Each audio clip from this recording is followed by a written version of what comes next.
All right, hello everyone. A very warm welcome to this virtual live session. I'm Drishti from People Matters and I will be your host for today. The hunt for highly skilled hires is getting fierce. It is urgent for organizations to carefully strategize their recruitment plans and improve their campus hiring strategies. A key step to get access to a highly qualified talent pool is investing in the right industry institute partnerships. This will not only enable access to the in demand fresher and Gen Z workforce, but also empower companies to address the skilling gaps that remain. But choosing the campus partner is not easy. To guide organizations in building the right partnerships and leverage the potential of campus hiring, People Matters and Sunstone University are thrilled to bring to you the final session of the ongoing Talent Talks series on the topic of sustaining talent partnerships to elevate your campus hiring strategies. Today, we have with us a great panel of experts who will throw more light on building the recruitment roadmap in strategic and innovative ways. So, allow me to introduce our panelists. I would first like to introduce Manu Sehgal, Director General Staffing, the ADICO India. Manu Sehgal heads the contract staffing and permanent hiring business and is responsible for driving growth and coordinating operations in the region. She is not only passionate about creating and maintaining client relationships, but also an expert at it. Her expertise also lie in developing and executing growth strategies and team management. Welcome, Manu. It's great to have you. Thank you. Thank you for having me here. Welcome, everyone. Good evening. All right. So next, I would like to invite Pratima Pinto Thomas, Head HR, Fino Payments Bank.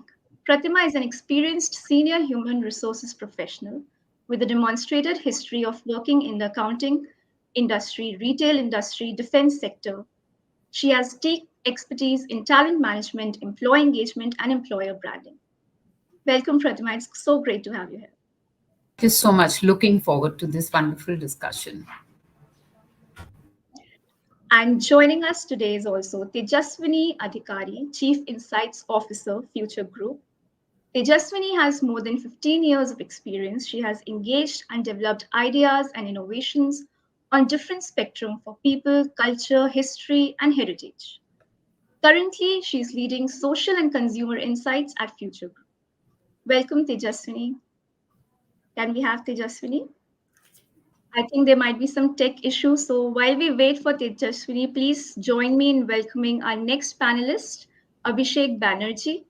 Abhishek Banerjee is Vice President, Student Outcomes, Training and Placements, Sunstone University. Abhishek is an experienced management consultant with over a decade and a half of experience in corporate finance, strategy consulting, and project management. Currently heading training and placements at Sunstone University, he has worked with organizations such as the World Food Program, Grant Thornton, and Bank of America. Welcome, Abhishek. Great to have you. Thanks, Tejaswini, Manu, Pratima, and Drishti for having me here. Really happy to be here today. Thank you. Thank you, everyone, for taking out time for this important discussion because, as we discussed, campus hiring is something that can be turned into an opportunity, especially in the ongoing war for talent that everyone's talking about. So I think without any delay, we should quickly start with the discussion. But before we begin the discussion, I would also like to remind our audience that they can share their questions with us during the discussion, and we will try to take as many questions as possible. You can share your questions on the chat. All right. All right, I can see Tejaswini. Welcome, Tejaswini. Hello. All right, so we were just starting with the very first question. And the first question, is for all of you, because I want to start this discussion by really talking about the missing links, the gaps, and challenges. So, my very first question is, what is the biggest challenge you face while finding those candidates with the special skill sets that you and your business require? If you all can share the unique challenges that you are facing. And Tejaswini, can we start with you? Sure. So, first of all, thank you for this opportunity and this platform, and good afternoon, everybody. I think it's a very, very pertinent and interesting space that we are in, and the kind of areas of inquiry that we are entering into this afternoon. The biggest challenge today is the first question that Drishti you have put across to all of us, is to say what is that kind of a perceived talent or a skill base that one looks for when a candidate appears in front of you, and what is that probably is missing or not there. So I would first like to begin the optimist that I am, that there is abundance of talent in this country and around, and there is no end to the availability of diverse kind of talent and skill sets that exist.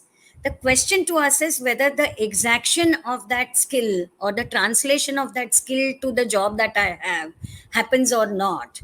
And that is a big gap that I definitely see. The biggest challenge is the absence of the skill that I'm looking for, to begin with.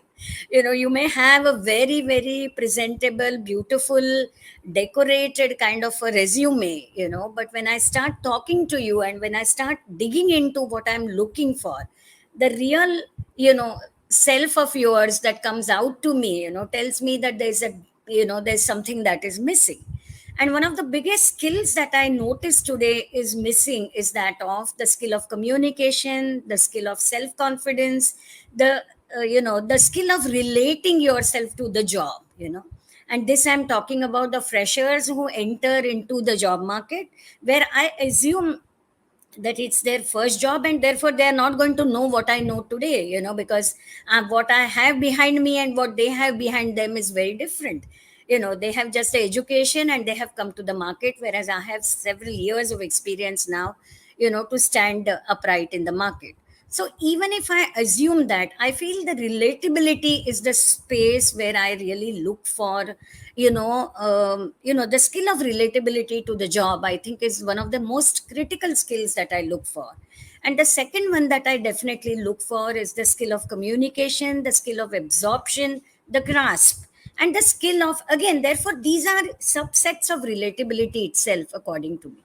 And I think if they are built little more on the campuses, I'm sure we are going to move towards those kinds of discussions, and I look forward to that part. I think that is it that really needs to be built. If that is there, if there is some connect that people are able to bring forward, when a question related to what kind of business are you interested in, something as basic as that, and the next question for anybody who is hiring a talent is why. Tell me a little more about it. And that tell me a little more is something that I really look for. And that is where actually the depth of conversation, the depth of subject knowledge, the depth of everything appears over there. Okay.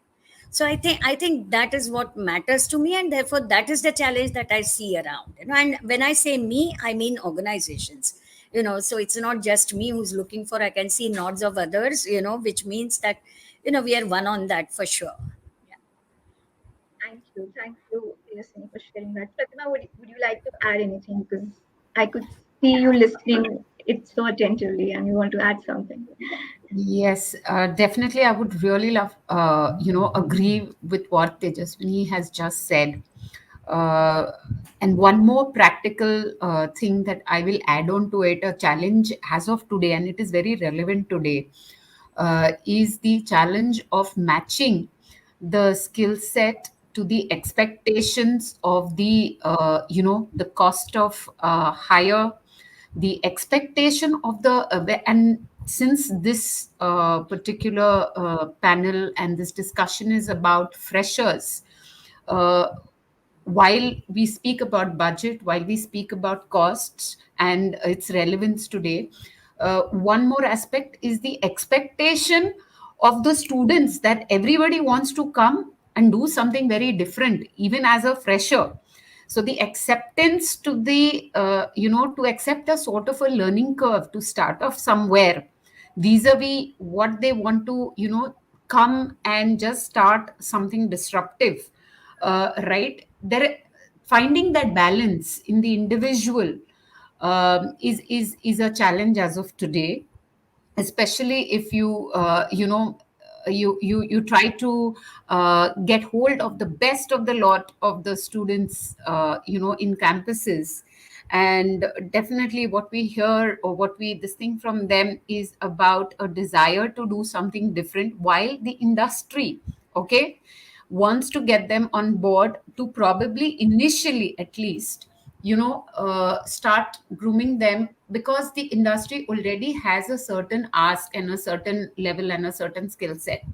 Now, young students, what we have observed over the years, and as of today especially, directly want to jump into the disruptive aspect that they want to bring in, without actually understanding the organization's ask, or the without actually understanding the organization's vision, mission, etc. So somewhere that challenge of bridging that gap, somewhere that challenge of bridging that need for the organization, okay, while we maintain that balance, because yes, I agree to the fact that that spark in that student, or that spark in that fresher, or for that matter a lateral hire to do something different, is a need for us also. Yeah, I However, agree. the maturity to balance that out, that kind of a skill set, or that kind of a balance in the attitude, is a challenging ask as of today. True, true. Yeah. Thank you. Thank you for sharing that. I can hear both of you. There's potential, there's passion, and there's so much that the talent wants to do.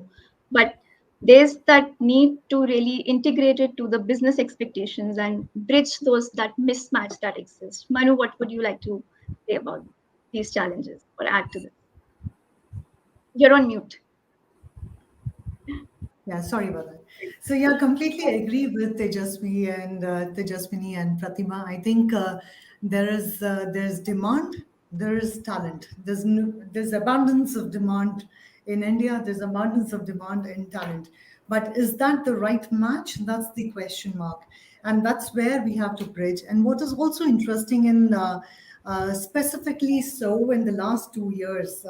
If I take a step back and look at the student community in particular, they have witnessed a paradigm shift with the way of teaching, the online mode of teaching, etc., with almost no preparation that led to such huge maybe learning loss for some time, and we are trying to recoup on that, and which in Indian context is estimated to be twice as much as that in the developed nation. So globally, if you look at students are anxious and uncertain about what the future holds for them, because they know that they have come with this,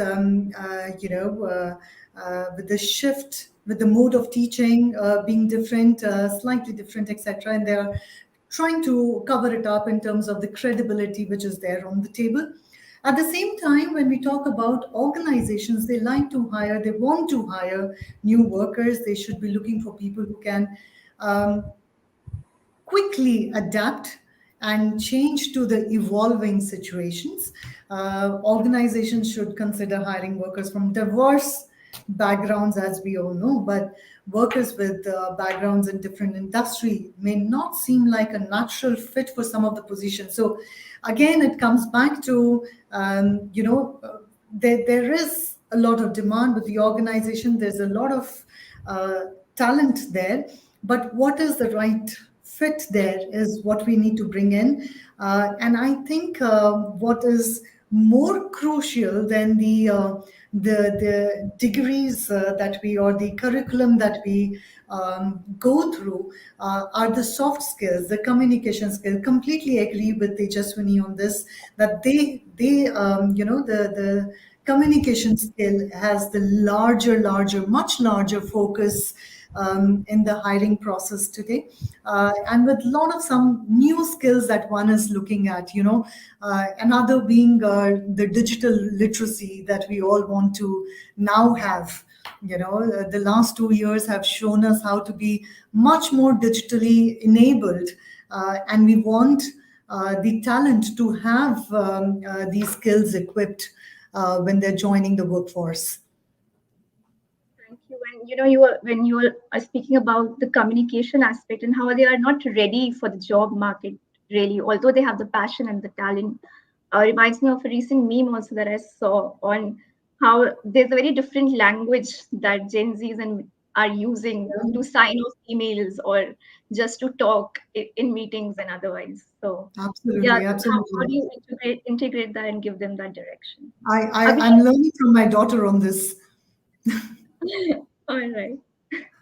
Abhishek, what are your thoughts on this? Because you work with so many companies, and so what are some challenges that you've observed?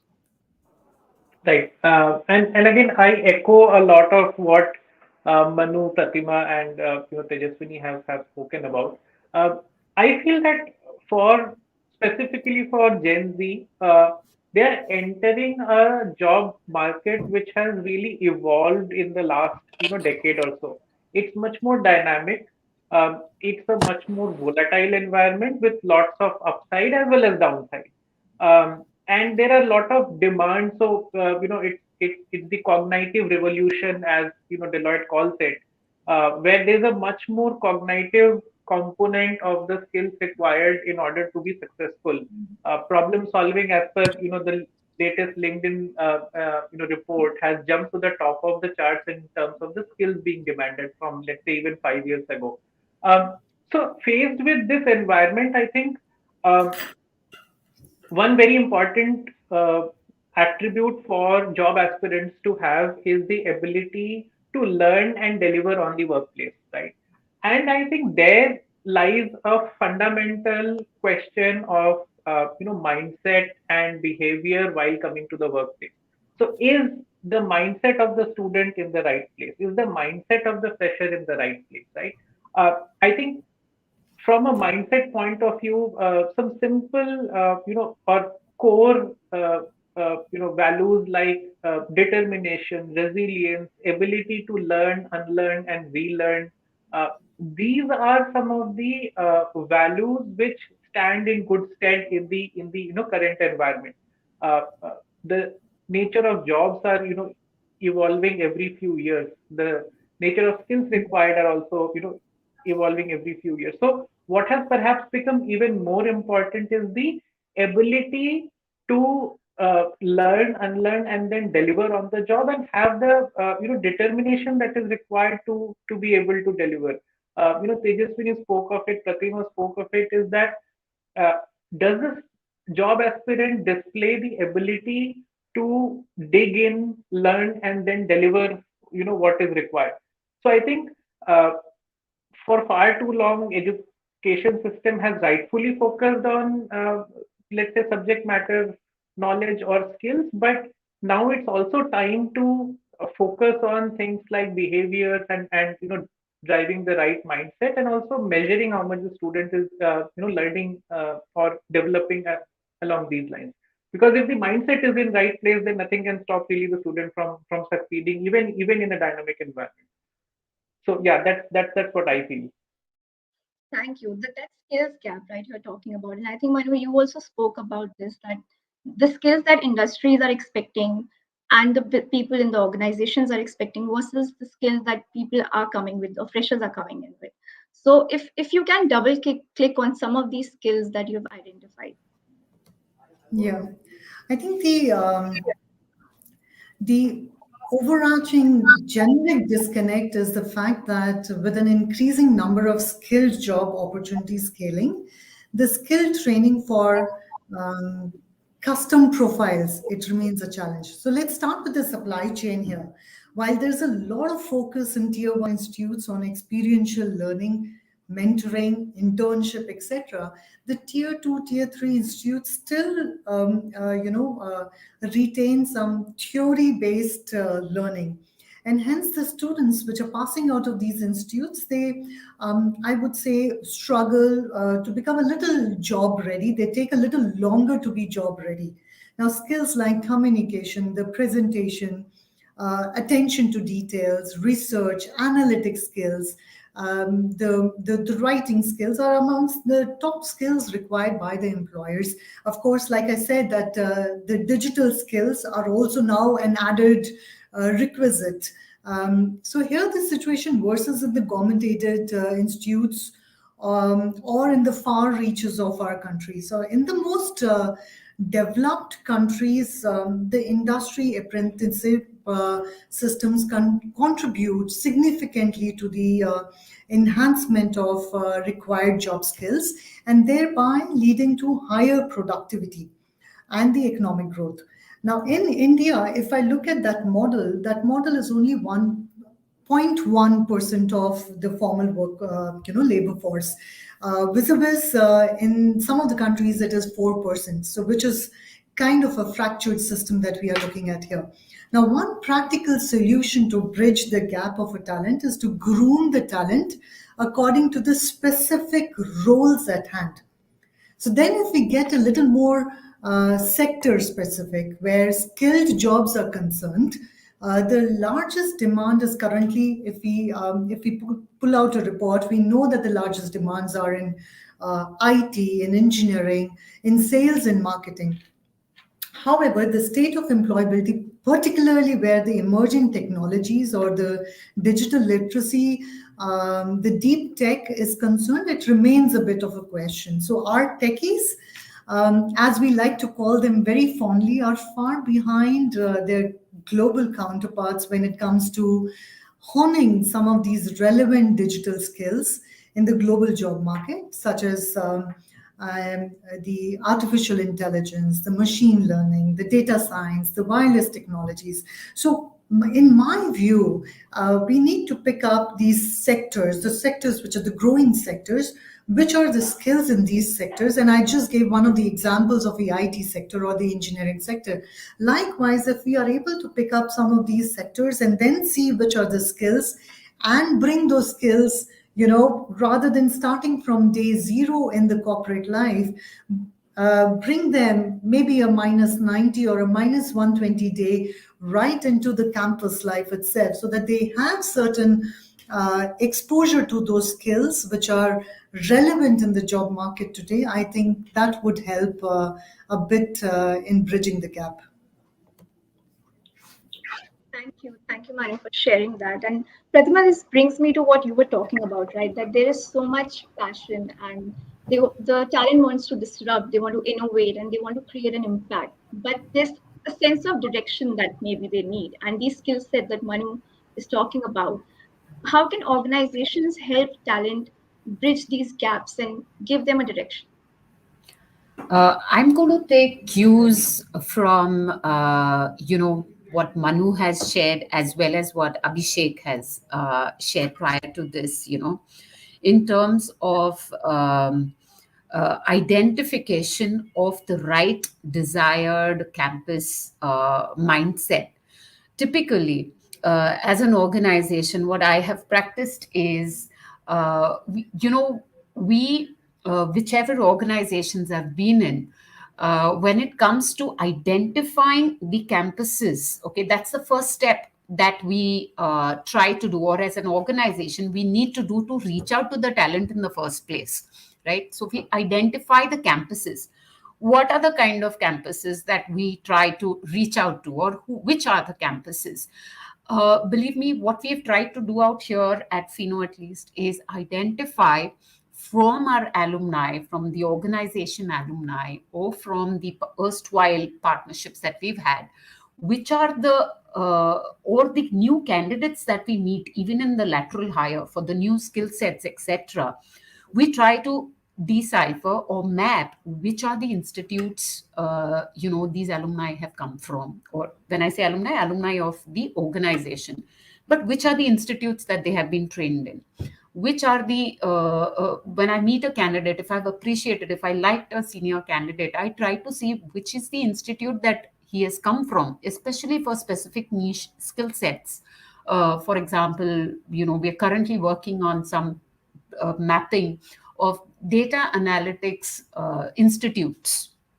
Typically, that's one of the I'll tell you a very relevant need of many organizations. So we are doing an extensive mapping of campuses that focus on data analytics.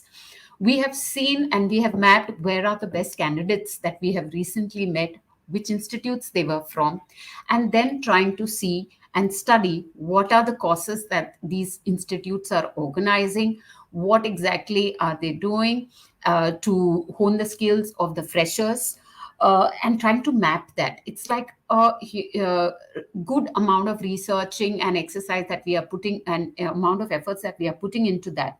Once we do that, I believe the organization will be at a stage to then reach out to the organizations, not at the end of the year for the placements, but at the start of the year, at the start of the year, to try and closen up the relationship, or to get, so that you understand the students right from the start, right, and try and see what more can you start inputting into the campus's usual scheme of things, through its extracurriculars or through the additional vocational subjects that it could offer to the students.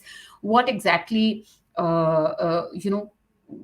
could give as inputs to the campus, to trickle it down, to percolate it down to the students. Once that is done, the organization, and there are some organizations who are already doing that. We do see that in some of the markets. You start building a relationship with the students right from the start, catch them young, watch them grow, kind of a relationship. And at the end of the year, you actually have a student who has probably understood you, understood your culture, understood your need.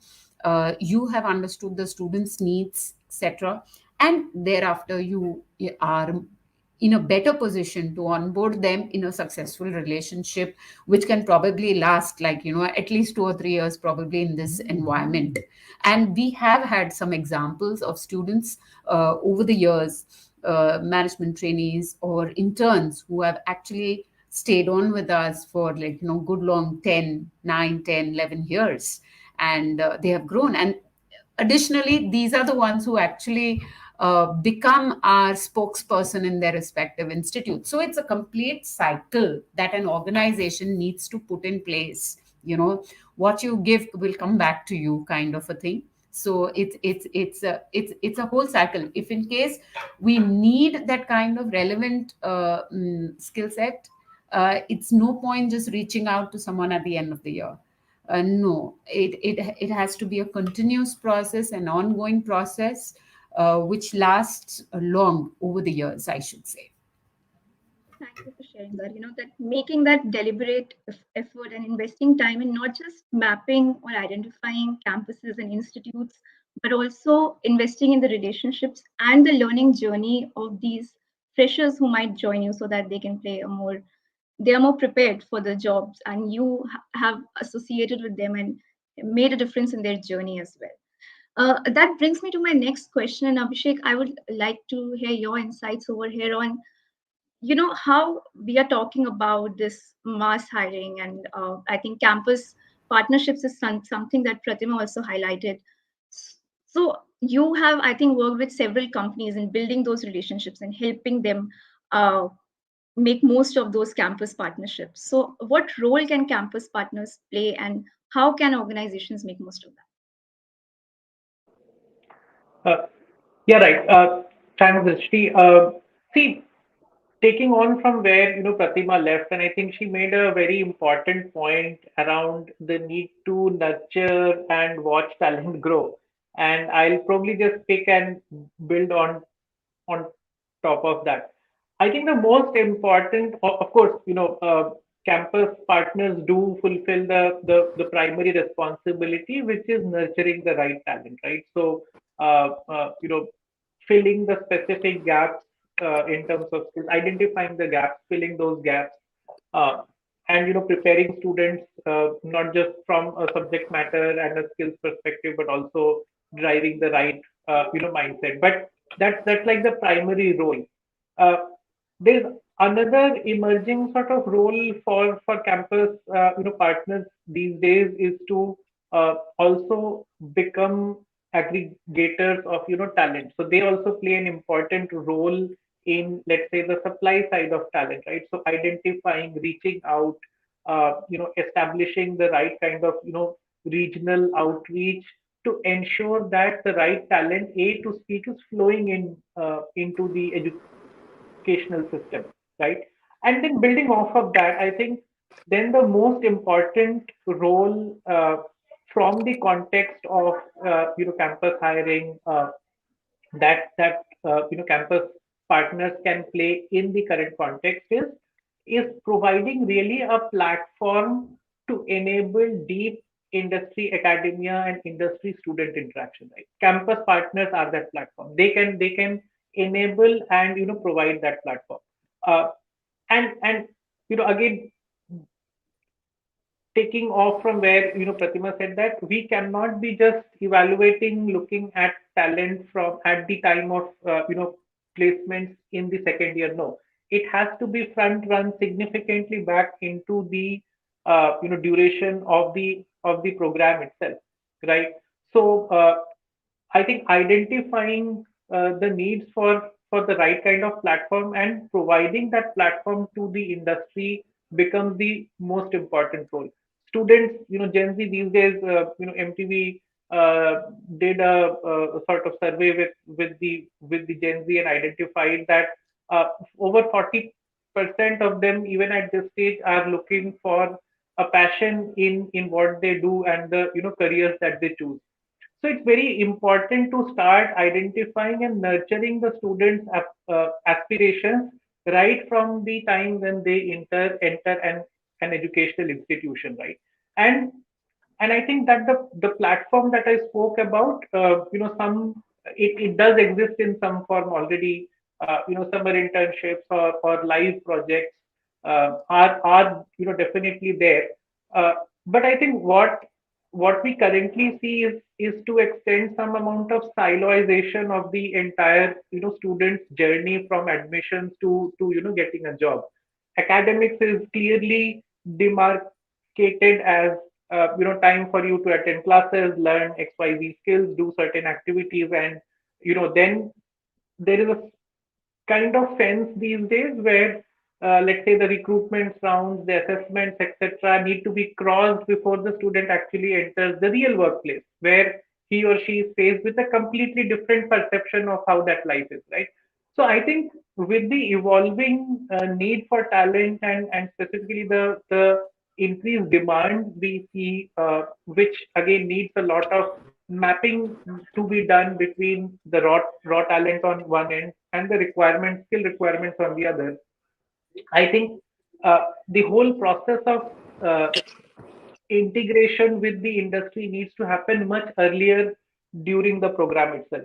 So, for example, partnering with uh, campus uh, partners or institutions to co-create curriculum, to co-create certain specific programs that meet the talent needs of certain sectors or industries. Most importantly, giving that kind of platform where industry can come in and give students the safe space, a sandbox of sort, to explore different let's say roles, uh, feel like or participate in what it is like to really work in a corporate environment without let's say having an impact on their academics or careers or whatever it is. And once this sort of process, this platform becomes organic, we will see a lot better alignment of the students aspiration with the jobs that exist. I think that's the piece of puzzle really we have to solve. And I think that's the most important role campus partners can play these days, is really offering that platform, that sandbox for the industry to play in and for the students to participate in, so that the interaction, the engagement with the industry happens, let's say, in the second semester itself. Why does it have to wait till fourth semester? So that's where I feel that there's a big untapped potential, and there's a lot of, let's say, scope and opportunity for tech first platforms to be developed, where some of these aspirations can really be realized. So yeah, that's what I feel. Thank you. Thank you for sharing those examples, Abhishek. And that brings me to my next question. From the organization's perspective and HR professionals, how can they build these campus partnerships? What goes in identifying and investing that which campuses should they work with? and how can they really build those relationships? Uh, Tejaswini, can you hear us? Okay, I think she's still connecting. So, Manu, would you like to add to this? I think Pratima shared one example on of looking Yeah, at their own employees who from which yeah, universities and campuses were they're from. So, some other yeah. examples that you. Yeah, it's very, very interesting. In the if I look at the current scenario, considering the fact that it is now in the current scenario, it is increasingly a candidate-driven market. So organizations, they are striving for entrepreneurship-minded and experienced graduates. Now they are graduates, they're fresh graduates, but we are still looking for experience to come along. So, in my opinion, finding the right candidate is a lot more than just the right skills. Like Pratima was also mentioning, that it's all also about the attitudes, the mindsets, the creativity and ambition, and I can go on and on. So the skills can be built over time, but it is not easy to unleash the passion and the potential. So at Adecco, we are in the people business. Our success is built by passionate, dynamic people. Our culture is entrepreneur and inclusive. So when we go about to identify the institutes, there are largely three or four things that we keep in mind. Firstly, the first thing that we look for during the campus connect is that the institutional partnership should match our vision and our ambition. Yeah, culturally we should be aligned. The second thing is that we run a diverse range of undergraduate and graduate programs, and we have many partnerships with universities, colleges, and technical institutes pan India. So internships, graduate hire programs, we have CEO for 1 month. We have hire, train, deploy programs, some solutions, some very innovative models that we want to, which we explore along with our clients. We partner with some of these institutes where the primary agenda is youth employability, right? And the third thing is that we also do a large volume hiring, and hence the institutions that have a good run rate of strong job placement numbers is also very enticing for us, and assures us that their talent pool is deep. So if we go there, if we are interacting with that institute, we know for sure that some part of our pipeline is going to get consumed there. We will be able to bring in certain solutions out. So the talent pool of that institute has to be a little deep. And last but not the least, whenever the degree or the discipline, whatever be the the degree or the discipline, our graduate opportunities will give their students an edge. So you can expect our dedicated support every step of the way. So we invest in long-term relationships, and that's something that we would want to. That's another thing that is there in our mind, that these institutes, we should have a longer duration of relationship in mind, not a one time or a two time and things like that. So, because over a longer period of time, we are able to develop a better understanding of each other. The institute is also able to understand our talent management goals and the requirements, and we are able to understand the talent pool that is coming there from them. So these are some of the things that we keep in mind when we are engaging with some institutes. Thank you for sharing that those examples, Mayu. Tejaswini, I have the same question for you on what can organizations look at or should prioritize on when they are looking for those right campus partnerships? Well, it's really a question that one has not been able to find a exact answer to. Yeah, because in reality, this the canvas is so large, and so on one hand you have society, which is people, which is customers at large of what the organization manufactures or is selling, or is in the process of giving away to people. So these are products, services, etc. Here you have people ready for getting into that kind of a position to offer it to people. So actually, in a way, we are either in a triangular kind of a position with each other, or we are the carriers. So we are on the same belt, where the youngsters who have graduated are joining the organizations, and the organization is delivering goods and services, right? So there's a deep interconnectivity in any case between the three of them. How does one put it across? To me, it's not about me as an organization that I have to absorb people. I think it is about what do I give to my customer.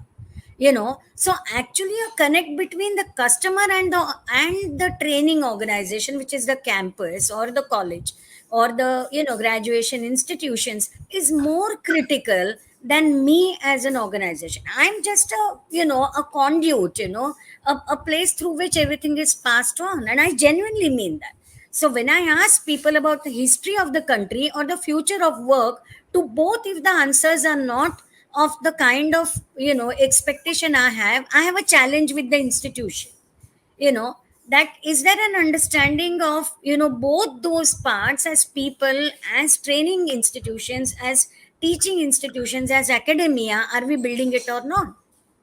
I know that we are all bound by the given education curriculum that we have, but there's a lot that is outside that which really needs to be built in very strongly.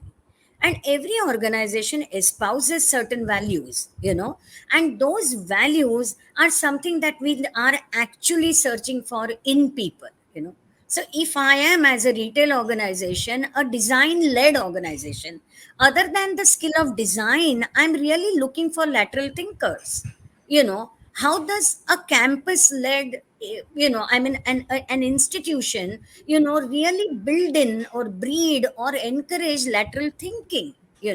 Is there something to that is built inside people, that will help me to have those lateral thinkers? I ask questions like, do you know to sing any Hindi song, the words ulta? So dil hai chota sa choti si asha, I will say, can you say it from asha onwards? And people just get, they go crazy. They say, what an interview is this? What I'm trying to say is that, is there a way by which a person can really deal with that situation laterally? He doesn't have to, she doesn't have to make an attempt at literally saying it. So I don't know to say it myself, but I have the confidence to say that I have 100 ways to indicate to you what lateral thinking is about. And can you have one? You are young, you are a fresher, you're new to the world of work. In fact, in this country, the first generation formal employment entrants are these generations. Most of my grandparent was I mean, everybody's grandparents were probably farmers in this country, because we were an agrarian country, right? Then we came into becoming formally educated and started working, some of us. It's actually the country of entrepreneurs, like Manu was saying. And then it started to getting into formal work, right? So are we able to see these connections? Are we able to see the organizational values, which are actually the reflection of what the society requires? Why do we bring in design is not only because of our belief in design, but also because alternatives is what society is looking for in retail. You will get fed up if I gave you only same katori every day to keep your fruits. Just go back home and ask, look around and find out the ways in which you store things. How you are looking for square boxes now to store inside your refrigerators. How, KonMari has been, the Marie Kondo has been your ideal for decluttering. So my values also as an organization absorbs this and brings in more. That's what I look for in the campuses. That's what I think should happen, which keeps all of us agile, which keeps us in alignment with society at large. What else is, I mean, you change your TV and make it smart TV to enjoy Netflix on it, right? That's the value that has to be actually taught, that alignment to the changing and shifting needs of society is the primary value. That doesn't mean you give up honesty. I'm not asking about core values, I'm talking about belief systems with which things are done differently, and those are structures that are required by the education. Why is there a gap? There isn't a gap which is required at all.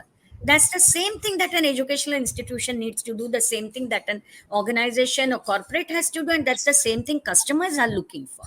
You know, So how do we build it together? I think that is what is more important. You know, I don't know whether it No, no, takes it you there. I think But completely makes sense. And I think both of you are saying the same thing, right? That it's the values, the attitude. And Pratima and Abhishek also echoed the similar thoughts that the approach that the freshers are coming with, the mindset, the values that they have. And even when we are looking for campus partners, that's what we need to see.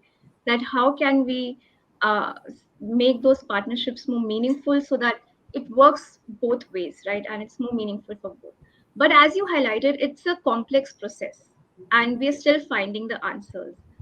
And given the current scenario where talent is distributed across regions and dispersed, and is because we have the talent everywhere, right? And we are most of the organizations are exploring hybrid and remote models as well.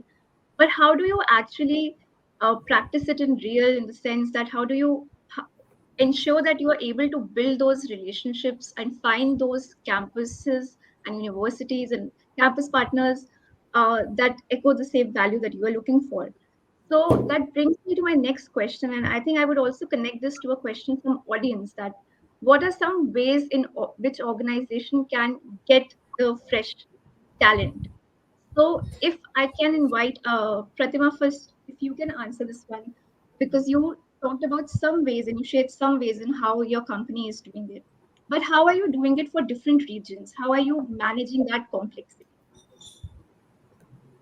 Yeah. So, first of all, what we try to do is while we do a sense of some homework and some research on identifying the institutions, we try to see where we can find certain institutions which have a variety of or multi geographic presence. That helps us save our time and reach out to probably 3 to 4 corners of the country, through one source. And also we understand then that the values of that institution are common, so we have to do a little what you say, less this thing in terms of explaining to each and every institution, and that's how we reach out to multiple institutions and multiple geographies. So that is one of the ways. If typically if I'm reaching out to an institution X and I ask him, okay, where exactly are there various locations, and that helps us to reach out to the various geographies. Apart from that, like I just told you, very specific niche skill sets. If we have identified certain institutions, we actually reach out to them directly to organize, and we do participate in those organizations I won't say pre placement, but throughout the year, a faculty kind of a relationship where our leaders or our management tend to go and interact with students, interact with the professors, have sessions, etc. That helps us to get the vibes of that new place, especially if it's a new institute that we are reaching out to. uh, all the more for certain areas and for certain roles where we require presence of the staff and in the office area, or we require people from nearby locations. So we also have a set of organizations uh, that we have tried to tap over the years in and around the office vicinity. That's very important as of today, especially in large metros, because students who are from nearby institutions, nearby areas, etc., find it easy to commute, etc., and reach out to their workplaces. That's a very, very important, criteria when it comes to freshers. When it comes to from their travel or reaching out perspective, so we have reached out another set of to another set of institutions which are in and around our office space, which understands our office locality, office space, and it helps us reach out to these institutions move faster. The kind of demographic of our current what you say, people matches with the kind of students in those institutions, because the students are also from the nearby location. That helps us. So we have these different sets of campus partners, and different sets of campus what you say, kind of approaches that we have taken. And yes, we continue, and we look out for I do try to add at least one or two new campus partners each year, so that I see and visit new relationships, and we see what's new in various campuses. So this Perfect. time I've had around three new campus institutes whom we reached out to. Looking at the kind of skill set, looking at the name, the brand probably, and we try to see what are the kind of students, and maybe for the next year, maybe one or might get dropped out from that because of certain experiences, and then we add on some more new institutes. So this is the kind of work that we do around in the campus recruitment space. Thank you, Pratima, for Yeah, sharing yeah, what's working for you. Abhishek, if you can add to this on how this entire process can be complex for organizations to manage, how can they make it more efficient and more effective so that it gives them the best outcomes and results? Thanks. I'll just take off from where Pratima left off again. I think she made a very relevant observations that campus partners need to have that kind of geographical spread and presence to be able to source talent from across the country. I think there are two other aspects that I want to touch upon. One is the ability of the campus partner to really deliver at scale. And when I say deliver at scale, it means the operational ability and the wherewithal to actually manage that talent pool and deliver it at one click, so to speak, to the corporate partner, right? So the ability to take in requirements, quickly match talent to it, operationally run a very seamless process. I think that is a very strong ability, and one that is sometimes not, is really on the top, priority. But uh, definitely that really helps run a seamless, process, and really cuts through the entire clutter of the recruitment. And it can really deliver very quick and impactful results from a purely an operational point of view. Second, I would say the ability of a partner institution to integrate some of latest learning, let's say, methodologies, pedagogies, and the ability to track the students' outcomes on it, right? So, for example, at Sunstone University, we have developed a system, a learning mechanism where we are able to track the students' learning outcomes at a concept, a topic, and a subject level. That makes it really powerful because then we are able to ensure that the latest, industry aligned skills and subjects are being taught, and then the students' outcomes are being measured on it. So I'd say these are the two aspects to be looked at while really evaluating potential campus partner is: A, are they able to operationally deliver at scale, and B, how strong are the learning and outcome let's say mechanism that they are able to implement in their program. Thank you. Thank you for yeah. sharing that. I think, yes, Can Pratima. I can I add? Can I add some? Yeah. So I feel actually there is. It's not very difficult. Industry is really not looking for something very complex. They're looking for good, happy, capable, and potential talent to enter in, so that they can hone them as per their requirements. And what is required therefore is a larger exposure. Actually, today's talent is much more exposed than you and I on the other side of the table, because of technology, because of the internet usage. So there is one India which is known to us, which is the depth of it. There's one India which is known to them through the world of internet, right? And at the same time, there is some reality which is in between these, which is the reality of industry. Industry is also continuously trying to grow and cope with the changes which are coming in, and trying to make shifts possible.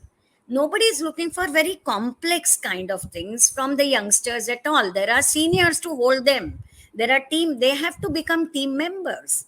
They have to learn some things by being open to that learning, and bring with them some things which are important. Say for example, the skills in data analytics, the skills in the internet of things, so they will have to bring it if they claim that they are experts in that part. But the rest of it is actually taught to them, can be taught to them, if they come in with that kind of a readiness. I feel today the job in the campus is more about that. One is to, of course, give them the specificity of skills which are required. There's no doubt about it. But there's also a requirement of local language today. So English is not the only language that one is looking for. What Pratima said, we are also looking for talent coming from the local communities. We are looking for talent coming from, the hinterlands, and not at all from the fancy metros of, the five metros alone. So one is aware that talent actually is in the smaller institutions today. It's not just about large institutions. It's not about the top five or universities or institutions of excellence only, because we know that life has been very different in the smaller places and has taught lessons which are going to be very useful today. So there is a combination of all that which is required. The key yet remains, the core yet remains the self, the person, the multiplicity of talents and the capabilities that the person is open to, looking at when it comes to a job setting. So therefore I think the job is not very difficult. There is no greater kind of a complexity. Nobody is expecting them to be using the jargons, using the terminologies. None of us used any of those while for 1 hour. I'm listening so carefully and intently to everybody, because actually it is not so very difficult. It's all about people. It's about simplicity than the complexity. So they have also to be told or trained to look at the grids of simplicities rather than the grid of complexity. So if we are able to do that, I've been watching, I know that maybe I'm taking a little longer. I've been watching Shark Tank very carefully and looking at the people who have been coming, the India Shark Tank, forget the American and the fancier ones. And the simpler they are, there is a possibility of them being accepted. The honest they are in their confessions about the mistakes they have made, they are going to be accepted.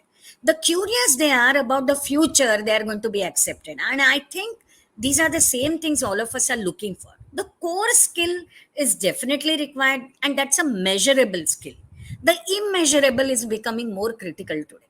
All of us sailed the last 2 years on the basis of the immeasurables that we had, right? The resilience that Abhishek just mentioned about, or a whole lot of things, which are required. And that's what even organizations are looking for, so that they stand firm with the talent that they have managed to get inside, and hold them together to grow bigger along with them, right? Yeah. So I think it's great fun actually to work together. Thank you. Thank you for sharing that. Manu, you want to add something before we wrap Yeah. up? No, I was just putting those thoughts again, what was saying, and just wrapping it up. With the final thoughts that I had. I think it's not on the shoulders of the organizations or on the institutes. I think there has to be a lot more collaboration. The companies, the organizations have to step up a bit in terms of mentoring the students. I think who they plan to hire, and this mentorship has to start long before we onboard them as employees. The mentorship is very, very critical for student trainings, for their development, and for the job placement. And at the same time, increase the corporate collaboration in tier 2, tier 3 universities to overhaul the course curricula by including introductory, some media level complexity. While I heard Tejaswini say simplicity, but I would say the business complexity courses which you bring in through finance or through tech domains, I believe those, both the institutes, if they come closer, we are able to then close the bridge, close the gap, the industry academia gap. And we need more, a bit more sector specific skilling efforts like NASCOM is driving in IT, or in sectors, particularly in engineering, in BFSI, retail, logistics, just to name a few. So if we can have those very sector specific efforts like what we are seeing in NASCOM, I think that would really help bridge the gap. Thank you so much. Thank you everyone for such a brilliant discussion. I don't know how this 1 hour went by, and I'm sure for our audience also there have been a lot of insights for them to make their campus hiring strategies more robust, more impactful, and more efficient. So thank you, Manu, Pratima, Abhishek, Tejaswini, for your time and for sharing all these insights. And thank you to our lovely audience for sharing their thoughts and questions. And with this, we come to at the end of the session. We would also like to thank our partner, Sunstone University, who the entire team who helped us curate and build this series of sessions. Thank you, everyone, for being so kind. Please share your feedback with us in the link shared with you in the chat window, as your feedback matters. Do stay tuned to your inbox for details on the next sessions. Have a great day ahead and stay safe, everyone. Thank you. Thank Thank you so you. much. Thank you, Thanks, Thank you so everyone. everyone. much. Thank Lovely. Take you. care.